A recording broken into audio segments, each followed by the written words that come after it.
my channel. I'm Jen, and today's episode is all about tips for knitters. If you missed the first episode of this, I will link it for you guys. The first episode was geared toward brand new knitters, and it was called Tips for New Knitters. So this is going to be the second video in that series, and this is tips for all knitters, not just new people.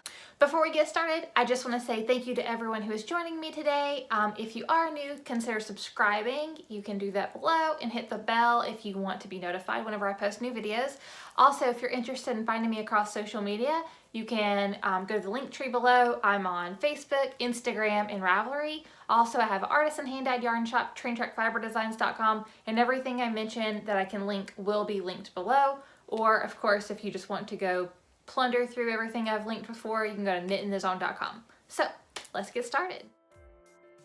So my first tip is don't be intimidated by anything. So you can knit cables, you can knit lace, you can knit a sweater, you can knit anything. You really can. Don't let the restriction that you're like, oh gosh, I've never done this, I don't have anyone to show me. Don't let that hold you back. Just be confident. Look it up online. You can use YouTube. There's tons of great tutorials. Very Pink Knits has a lot of awesome tutorials, so check her out. You can also, of course, look on Ravelry if you want to. There's a ton of great resources online so that you can figure out what you're doing and how to do it. There's also awesome books out there. Tons and tons of ways to learn, but don't be intimidated. If you see a pattern that you love and you're just like, oh my gosh, I really want to make it, go for it. Use your lifelines and go for it. Tip number 2 is make notes as you go. So if you change something in a pattern, you might want to write that down while you're knitting.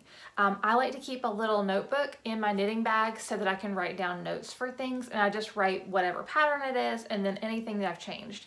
If I have a pattern that I've actually printed out, then I'll write on the pattern itself. So what I would suggest writing down is, let's say something tells you to knit for 4 inches, but you decided that you wanted to knit for 5 inches. Write that down. If you have a stitch count to write down or a row count, even better. Note all of those things. If something's off by a stitch or two and you decide to roll with it, write it down.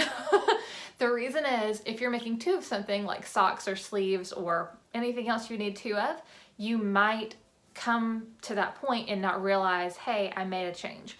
The other thing is, if you decide ever in the future that you want to make that pattern again and you've made alterations to it, if you love it so much you want to make a second one, then chances are you're going to want to know what you did. Tip number 3 is make sure you are using the appropriate type of yarn for your project. You can get tons and tons of different types of yarns. You can get cotton, acrylic, wool, silk, linen, so on and so forth. There's tons of different blends of yarn. So what you want to do is make sure you're using the right type of yarn for the right thing.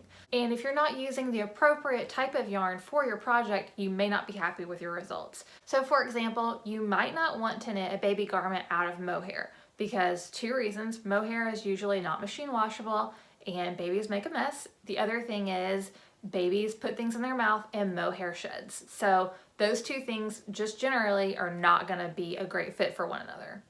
Another great example would be, don't use acrylic for an adult sweater. Acrylic cannot be blocked, so you're not going to be as happy with your results as if you had used wool or something that you can block.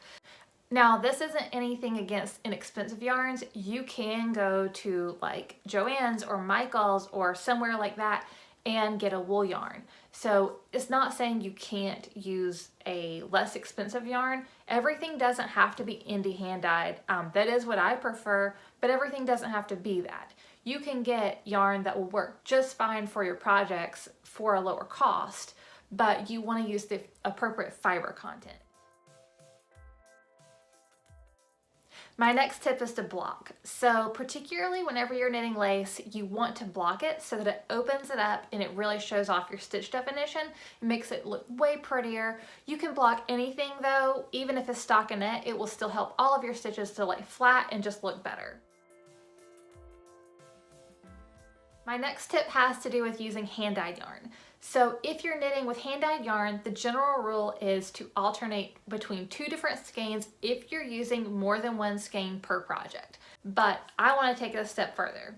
What I like to do, even if I'm knitting from one skein of hand-dyed yarn, is I like to cake up half of it, cut that, make it its own separate cake, cake up the other half, make that its own separate cake, and alternate between your two mini cakes.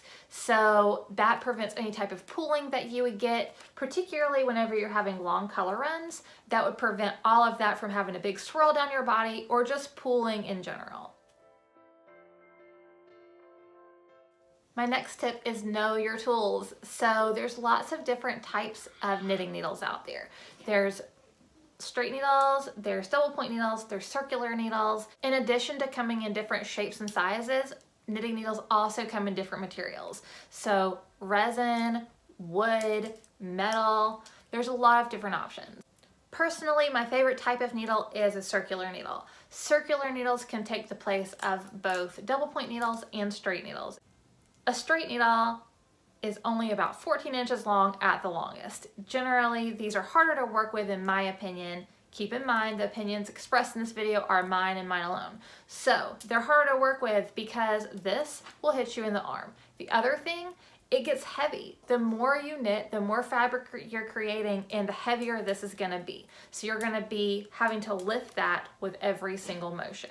When you use a cable needle, the fabric you're actually creating will hang on this cable, and that will then sit in your lap, which makes it a lot easier to knit because it's not as heavy.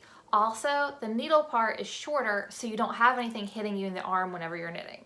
In most cases, you can actually use cable needles in place of double pointed needles too. Most of the time, you can just change your cable length and you're good to go. If you can't find a cable short enough, you can always do magic loop. Alright guys, so that's it for part 2 of my knitting tips and tricks. I hope you guys enjoyed it and found it helpful. If you're new here, consider subscribing below and hit the bell so you're notified when I post new videos. Thanks guys!